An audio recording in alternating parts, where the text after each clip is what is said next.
আমরা খাগড়াছড়ি শহর থেকে খুব ভোরবেলাতে বের হয়েছিলাম বাইক নিয়ে।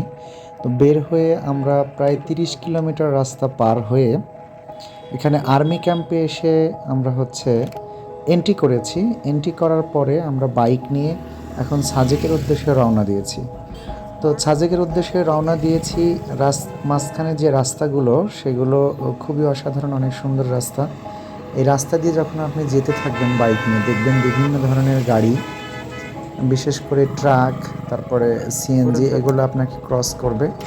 আমরা যে রাস্তা এখন দেখছি এই রাস্তাটা পাহাড়ের পাশে দিয়ে, বাম পাশে অনেক খাড়া রাস্তা আর ডান পাশে অনেক নিচু জায়গা। যে কলার গাছগুলো দেখা যাচ্ছে, যে সবুজ প্রকৃতি, মাঝে মাঝে দু একটি সিএনজি, রাস্তার বাঁকগুলো অনেক সুন্দর। তবে এখানে একটা বিষয় লক্ষণীয়, যে এই বাঁকে কোথায় আপনাকে উপরে উঠতে হবে, কোথায় আপনাকে নিচে নামতে হবে সেটা দেখা যাবে। এই যে দীঘিনালা থেকে ছেড়ে আসা বাসগুলো আমাদেরকে ক্রস করছে। মাঝে মাঝে আপনারা ব্রিজ দেখতে পাবেন। এই দৃষ্টিনন্দন ব্রিজগুলো আপনাকে মুগ্ধ করবে, আর আপনি ভালো লাগা অবশ্যই আপনার মধ্যে কাজ করবেন। মনের অজান্তে আপনি গেয়ে উঠবেন, সেই গ্রাম ছাড়া ওই রাঙামাটির পথ আমার মন ভুলাইবে। দেখেন আমরা চলছিলাম আস্তে আস্তে। এখানে ছোট একটি বাজারের মতো, আদিবাসীদের বাজার। এই বাজার পার হয়ে আমাদের গাড়ি খুব দ্রুত গতিতে চলছিল। ড্রাইভিং সিটে আমি ছিলাম, আমার পিছনে আমার পিলিয়ন ছিল। গাছগুলো অনেক সবুজ, সিএনজি আসছে। দেখেন আমরা থেকে থেকে দেখবেন রাস্তা অনেক ঢালু। যদিও এই ঢালুটা এখানে ভিডিওতে স্পষ্ট বোঝা যায় না, কিন্তু অনেক ঢালু। এই কারণে মাঝে মাঝে গাড়ি, অর্থাৎ বাইক শক্তি পায় না, তখন তাদের সাউন্ড একটু অন্যরকম হয়ে যায়। প্রত্যেকটা গাড়িরই একই অবস্থা হবে। এখন ডানে বাঁক নিচ্ছি। এই মেঠো পথের মতো যে পাকা রাস্তাগুলো, যে সাপের মতো এঁকে বেঁকে চলেছে, এগুলো নিঃসন্দেহে ভালো লাগার মতো। আমরা সামনে এগিয়ে যাচ্ছি। বাম সাইডের যে বাঁক, এই যে দেখেন, এখানে সামনে আমাদেরকে নিচে নামতে হবে। বাম সাইডে আমাদের এখানে একটি দেখতে পেলাম আমরা, চিহ্ন দিয়ে আমাদেরকে বোঝানো হচ্ছিল যে আমাদেরকে নিচে নামতে হবে, অনেক নিচে নামতে হবে। এখান থেকে দেখে যদিও বোঝা যাচ্ছে না আমরা এখন নিচে নামছি, নিচে নেমেই যাচ্ছি, অনেক দূর পর্যন্ত নিচে যাচ্ছি। ডান সাইডে এবং বাম সাইডে দুদিকে সবুজ প্রকৃতি। এক কথায় যারা সাজেকে আসবেন, যদি গাড়িতে আসেন তাহলে এই মজাগুলো পাবেন না, অর্থাৎ বাসে আসলে মজা পাওয়া যাবে না, যে মজাটা বাইকে চড়ে গেলে পাওয়া যায়। এখানে কিন্তু অনেক উঁচু, আমার গাড়ি থেমে যাওয়ার মতো হচ্ছিল। তারপরে আবার অনেক কষ্ট করে আবার এগিয়ে গেলাম আমরা। তো মাঝে মাঝে মনে হচ্ছিল আমার, যে রাস্তা তো সমতল, কিন্তু আমার গাড়ি থেমে যাচ্ছে কেন। তো এরকম একটা পজিশনে আমি নেমে দেখছিলাম যে আসলে সমতল মনে হলে সমতল নয়, অনেক উঁচু। যে উঁচু শেষে এখন আমরা নিচের দিকে নামবো, পাহাড় থেকে সমতল ভূমির দিকে নামছি। দেখে কিন্তু মনে হচ্ছে না যে নিচুর দিকে নামছি, অথচ অনেক অনেক গভীরে আমরা নেমে যাচ্ছিলাম।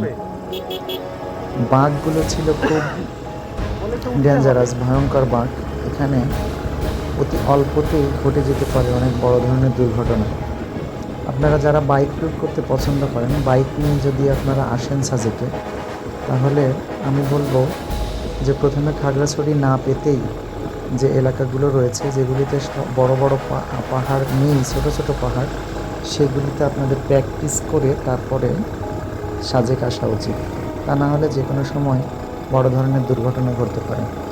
আরেকটা ব্যাপার বলি, আমাদের যে বাইক নিয়ে আমরা গিয়েছিলাম, এই বাইকটা ছিল মাত্র 125 সিসি।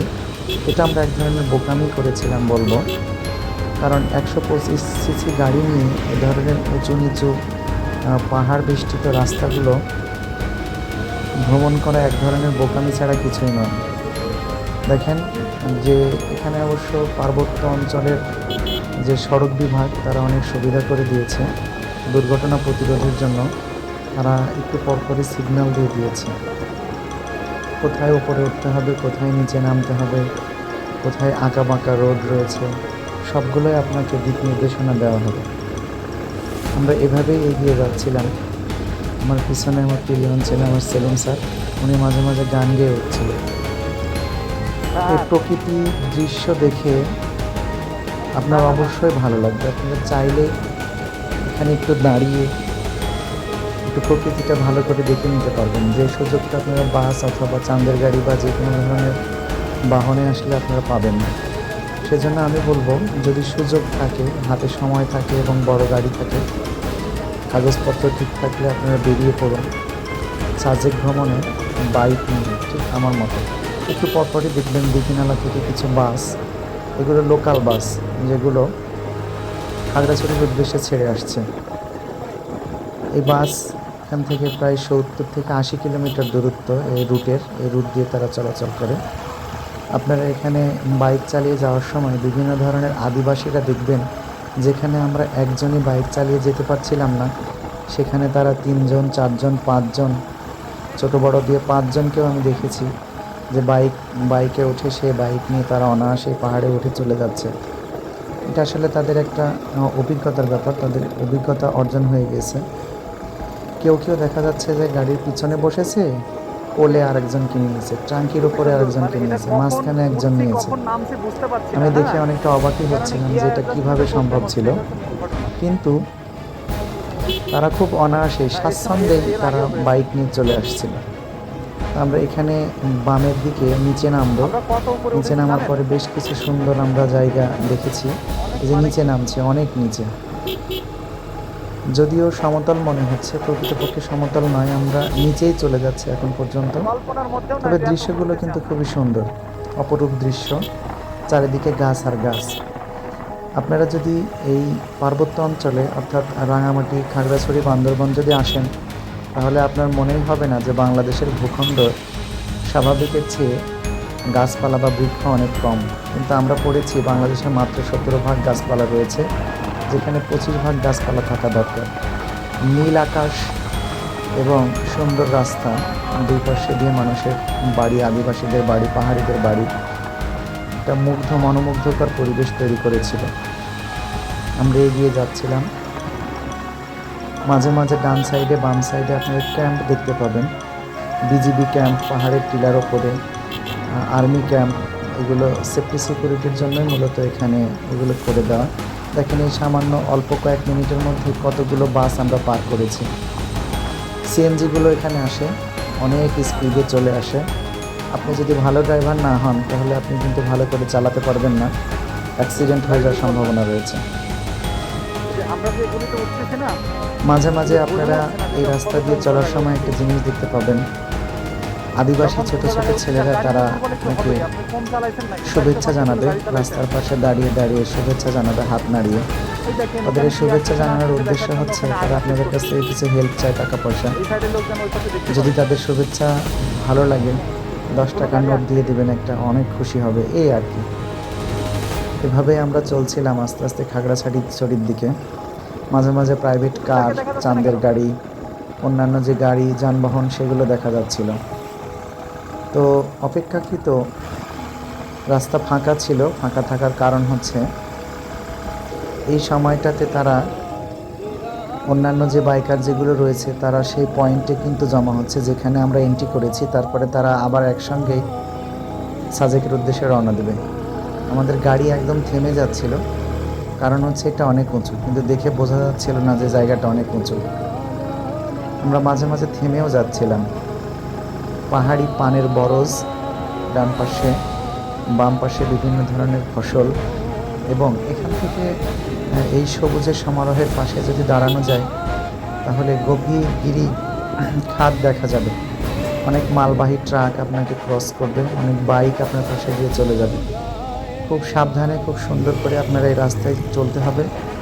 দেখেন আমরা যেখানে উঠতেই পারছিলাম না, অনায়াসে আমাদের পাশে দিয়ে একটি আদিবাসী, একটি পাহাড়ি কত খুব সহজেই কিন্তু অনেকগুলো মানুষ নিয়ে চলে গেল।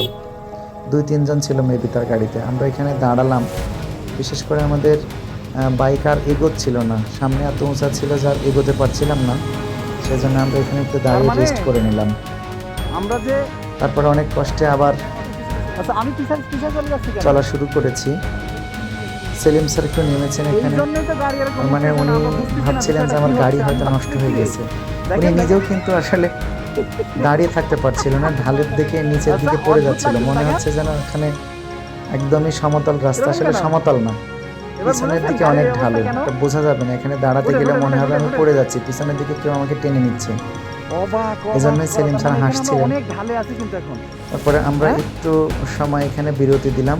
বিরতির পরে আমরা আবার উঠে বসেছি গাড়িতে। আমরা গাড়ি আবার চালানো শুরু করেছি। দুই পাশে দিয়ে রাস্তা। সময়টা সম্ভবত 10টা থেকে 11টার মধ্যে আমরা এই সময়টাতেই রাস্তাটা অতিক্রম করছিলাম। তবে যেটাই বলি না কেন, পাহাড়ের সৌন্দর্য, পাহাড়ের যে প্রকৃতি, এগুলো না দেখলে আসলে ভালো লাগবে না। আর এগুলো না দেখলে বোঝানো যাবে না যে কত সুন্দর হতে পারে। আমরা দেখেন ডান পাশে পাহাড় রয়েছে, আমরা বাম পাশে দিয়ে নেমে যাচ্ছি। কিছু বাইক তারা দাঁড়িয়ে, ছায়াতে দাঁড়িয়ে তারা একটু রেস্ট করছিল। আমরাও মাঝে মাঝে এরকম রেস্ট করেছি। আমার জীবনের একদিনে সর্বোচ্চ বাইক চালানো হচ্ছে 320 কিলোমিটার। এটা অনেক রাস্তা, বেশ একটা বড়সড় অভিজ্ঞতা। আমি মনে করি আপনারা যারা বাইকার রয়েছেন, যারা বাইক চালান, তার জীবনে এরকম একটি দুটি অভিজ্ঞতা আসলে থাকা দরকার। তো সব কিছু মিলিয়ে আমাদের অনেক ভালো লেগেছিল। তো এই সাজেক ট্যুরের সম্পূর্ণ ভিডিও আমাদের ফেসবুক পেজ এবং ইউটিউব চ্যানেলে আমরা পাবলিশ করব। আশা করছি আপনারা অবশ্যই দেখবেন এবং আমাদের চ্যানেলকে সাবস্ক্রাইব করবেন। ভ্রমণ সংক্রান্ত যে কোনো ভিডিও, যে কোনো দেশের ট্যুর বা যে কোনো ধরনের সুন্দর সুন্দর ভিডিও পেতে আমাদের চ্যানেলটি অবশ্যই সাবস্ক্রাইব করে রাখবেন এবং আমাদের পেজটি ফলো করে রাখবেন। আমরা এখানে তারেং, এখানে একটা রিসোর্ট, সেই রিসোর্টটা আমরা পেয়ে গিয়েছি। তো এই রিসোর্টের মধ্যে কি আছে একটু দেখতে চাই। সেলিম স্যার গাড়ি থেকে নেমে একদম প্রায় অবশ হয়ে যাওয়ার মতো অবস্থা। উনি কুতুব স্যারের জন্য অপেক্ষা করছেন। আমরা এই রিসোর্টের উপরে উঠব। এটা পাহাড়ের উপরে অনেক উঁচুতে একটা রিসোর্ট।